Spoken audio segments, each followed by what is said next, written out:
Hello, my name is Chris and I will review the 2018 Infiniti Q50S Red Sport. An interesting car. Here are a few headline facts. 400 horsepower and 350 pounds of torque from a twin-turbo V6, performance brakes, adaptive suspension, an on-demand rear bias all-wheel drive system, and a drive-by-wire steering system that I will discuss later. On paper, this discreet but tastefully designed sports sedan ticks all the boxes to compete with the BMW 340. It is the styling that makes Q50 Red Sport the anti-German. Q50's styling is elegant and passes under the radar, and I believe there are many people that want that. Take a look for yourself.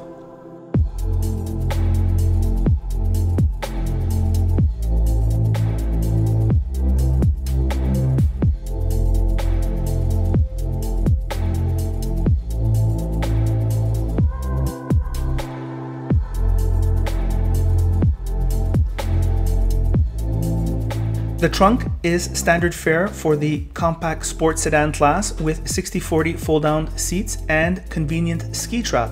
In back, I had enough room sitting behind myself. There was leather seating, vents, and not much else. In front, the driver-focused cockpit wraps around the driver with excellent seats, and they have thigh extenders. The leather quality is exceptional, and the steering wheel is no M steering wheel, somewhat disappointing. No CarPlay and Auto, sigh. The interface with the infotainment is Japanese complex, but at this price, they pretty much all are. Good quality materials everywhere. Infiniti is a professional brand offering more reliability than its German rivals. The dash is weak, it looks dated. The car's front 14-inch 4-piston brakes are effective, and the ride is tighter than most of its rivals. Red Sport actually rode like a sports sedan. The exhaust note is sexy and refined. Only the Sports Plus mode makes it louder, alas. The transmission is a 7-speed, it does a great job. Obviously, the Infiniti engineers took this project seriously. I quickly noted on the Infiniti website the V6 3.0T. On paper, it looks like a bargain. In the case of Red Sport, it is a situation where a great car has to face the exceptional BMW 340 along with their M packages and also rivals from Audi and Mercedes. For example, on a 48-month lease, 340 and Red Sport, all equipped, were almost the same price. The engine impresses with linear and powerful response with torque everywhere. It feels like a 5-second car and you will find yourself punching the car for no reason. Here are my thoughts on the road. Hello car lovers! Driving the 2018 Infiniti Q50S Red Sport all-wheel drive. Did I get it all? Good shot. All right, so what about this vehicle? Well, the exterior styling is one of the more subdued in the sports sedan category. It doesn't flash. I remember when I owned a BMW, the first thing my mother told me is, oh my God, Christopher, only assholes drive BMWs. And some people may not want to be associated with that look. I certainly have no problem with it. But it just goes under the radar a bit more than those big German brands. So you have to decide for yourself if you like the styling or not. I think it's fine, and that's all I have to say about that. What about on the inside? The inside is fine. It's not the high-end German treatment, but it's very good. The seats have an excellent high-quality leather, nice thigh adjuster here. I'm not feeling pinched here by the side bolsters. Really feels good, this car. Really feels good sitting in it. You might not have that high-end German classy finish, but it's very good. It's fine. I'm okay with it. The steering wheel is nice. It has nice meaty grips, but is nothing compared to the M steering wheel. What else about this vehicle? Comes with a nice Bose sound system. Plays really good. This infotainment is fine. It goes well. Ross made the remark, no CarPlay, no auto, really. Does Infiniti feel that confident that they don't have to have that? Whatever. what about other things? I was navigating through the menus just before. I thought it was a bit complicated. A note about the adaptive suspension. It's basically 2 settings, standard and sport for the suspension. And in those 2 modes, there is a certain range which the sensors and the computers will decide. Another note on the suspension, it is set up pretty tight. I mean, this is very rigid. It's sporty. And I'm not saying that is a bad thing. It kind of reminds me, Ross made the same remark, of the old BMW 3 Series. So it's got that nimbleness, that tightness. It's not jarring, I'd say, but it's rougher than most other suspensions I have tried of recent.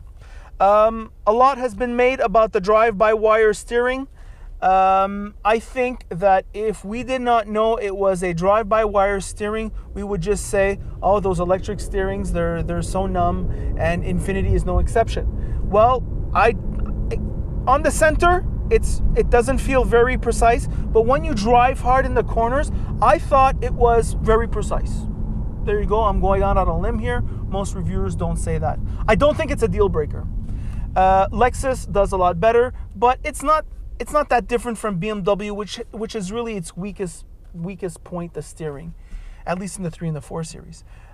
What else about this vehicle? The 400 horsepower, that's a mega stat.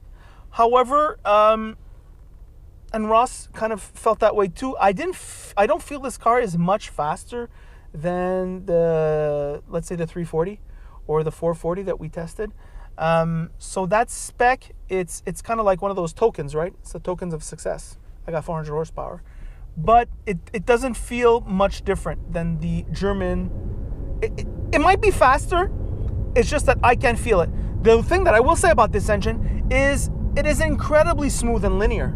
I mean, this is a twin turbo engine, and you know, there's nothing weird about it.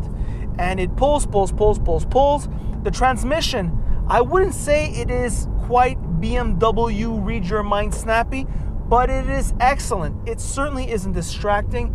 It is very smooth. It isn't jarring, and you know, that's interesting.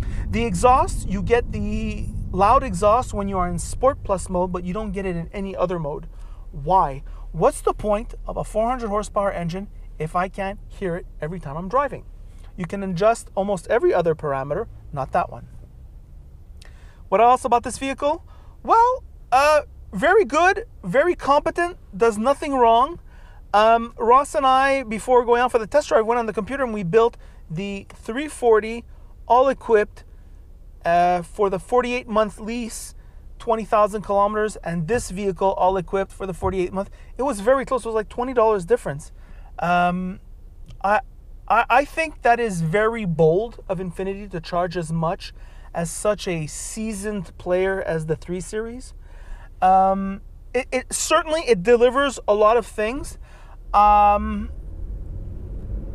think it's going to come down basically to exterior styling. Do you prefer the German's exterior styling to this one or whatever? And also, I would have to give the edge on the interior treatment to the German brands. Having that said, good vehicle.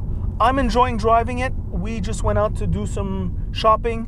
We had to go to Costco. I had 2 hot dogs. Ross had all the samples, and does a great job. We're really happy driving this car. It's just for the same price, you're knocking on the high-level Germans. So for the lease, if you're leasing, I would definitely go try the competitors. However, if you're buying, Infiniti does have an edge over its German rivals in terms of reliability. Ross made that remark. I certainly thought the same thing. And those are my thoughts on this car.